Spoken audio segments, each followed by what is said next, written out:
Well, guys, welcome back to Max's Models. Getting this out a little bit late today. There will not be a video this evening.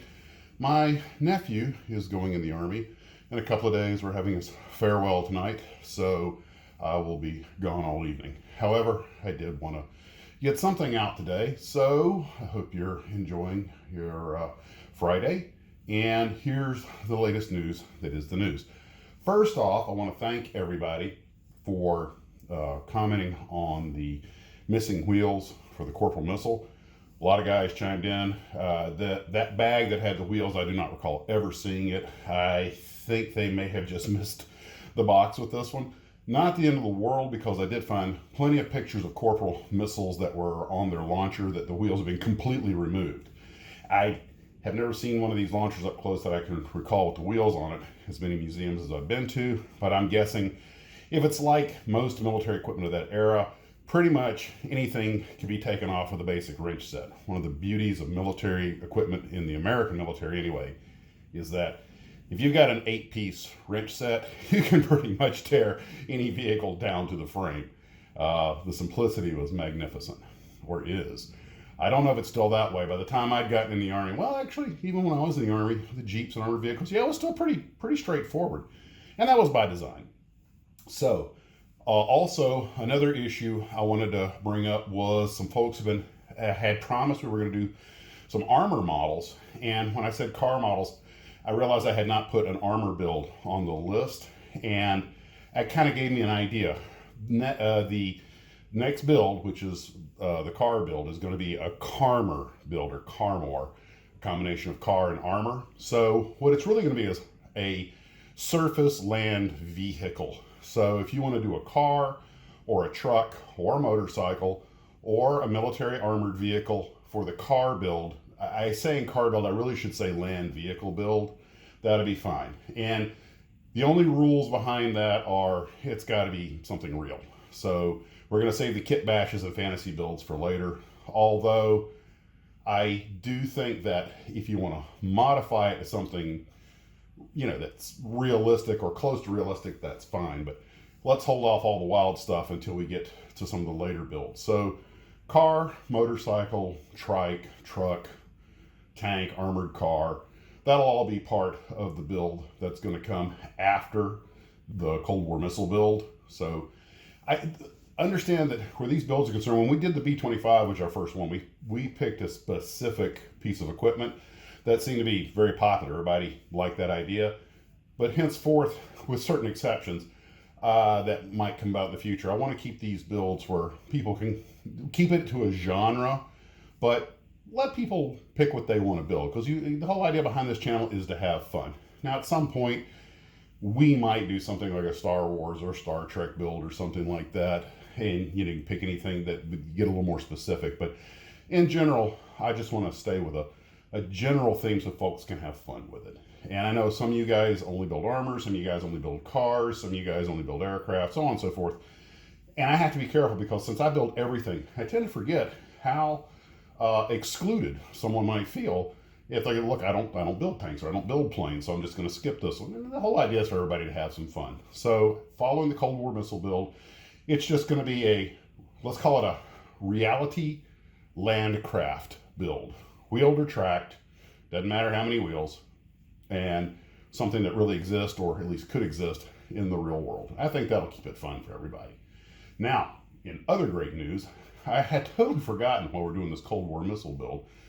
I have a family friend that actually served in a Lance missile unit, which was, I believe, the last Cold War nuclear missile that the United States Army used. I'm not sure why they got rid of it. Probably had to do something with one of the treaties, but I'm going to see if I can get up with him. And he was sending me some information about it. So we're going to be talking about the Cold War missile kits and the Cold War missiles themselves on the live stream. So I got a lot of homework to do. And I am looking forward to the live stream. We're going to have a good time. We're also going to be talking about the X-Plane kits and the X-Plane models. So that's probably going to be the bulk of the chat. And you know what? At some point, we might do an X-Planes build, but we've got so much cooking right now. I'm already getting started on that ship, that sailing ship for the ship build, which isn't for a while, but I know how slow I go on something like that. I don't think I've ever built a model sailing well. I built that dinky little Cuddy Sark kit when I was a kid, but that, that was an afternoon build for a 9-year-old. That was the old Pyro kit. I've never built anything like this, but you know what, ironically, all that work on the Felix stove is probably going to pay dividends, because rigging a World War I model and rigging a ship have a lot of similarities. In some ways, I think the ship might be easier. In some ways, just because generally I think you can access things easier. Anybody's ever rigged a World War I model, you know how tough it can be to get up in there between the struts and the wings and everything and make a decent mount. And that's when those gas patch turnbuckles really come in handy. But that brings up the whole argument when you're building a plane like that. You're trying to rig a World War I model. Okay, do I paint it first? Because you know you're going to have trouble getting the glue in there. And you see some of the master level work these guys do ahead of time. They get the turnbuckles in place first and everything when they've got access to stuff, and then they'll pre-lace as much as they can and come back and lace it later. You realize, my God, the amount of work that goes into one of these.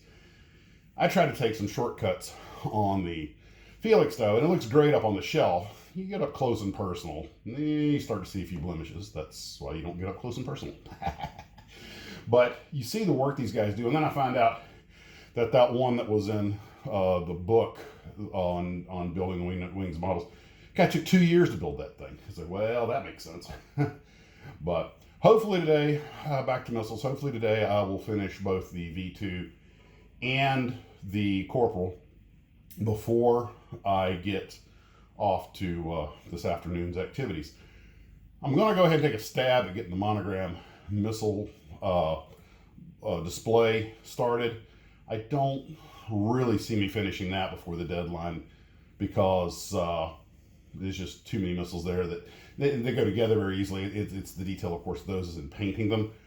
What I might do is just take some pictures as I'm working on it, and at the end of these things, I often put works in progress and on the bench and put it in that segment. So that's that. Well, once again, guys, I want to thank everybody for the responses, and not to worry. I have to give the Corporal, we'll talk about it in more detail, but I have to give that Corporal missile credit. It's a very complicated kit. It went together without much argument, though. Like I said, there was some flash and stuff and a little trimming and some hole drilling. It's kind of stuff you expect from your basic Revell kit. But overall, I would definitely, if you like the subject matter, I definitely give the kit a recommend. You can make something really nice out of that. And whether I lost the wheels or they were never, or the tires, or they were never in there, not a big deal. It's still that I like it. I recommend it if you like that subject matter. Just remember, it's pretty big. I didn't realize how big because it's 1:40 scale. And right now I'm painting the figures that go with it. And ran into a little hiccup there. They have a color painting guide, but this missile was in use, I believe, when the Army went from the brown boot Army to the black boot Army. And I'm not sure exactly what year that was. Now, in case you're wondering what that means, if you look at all World War II movies, the soldiers are wearing brown leather boots. And somewhere in the, I don't know, it was the late 50s or early to mid 60s, the Army switched over to black leather boots. This was what I wore when I was in the Army. And the old soldiers, like my first sergeant, who'd been in, like virtually during the Korean War, we used to call the old guys, we used to say he was brown boot Army, which meant the old Army, rigid discipline and like you see in the movies. And we were in the black boot Army because we had come along much later. So I actually did some research. It turns out these guys should be painted with brown boots. But of course that also depends on what, because the Corporal was in service for a while. And, I'm getting a little time specific. One other thing I'm doing with the missile, just to have a little fun, is even though it's got the test pattern decals on it, usually out in the field, the missiles were just olive drab, and they might have had a white U.S. Army down the side. They didn't put much in the way of markings for tactical reasons. But sometimes, whether it be at a test unit or whatever, they might paint them olive drab and go ahead and put the test markings on them.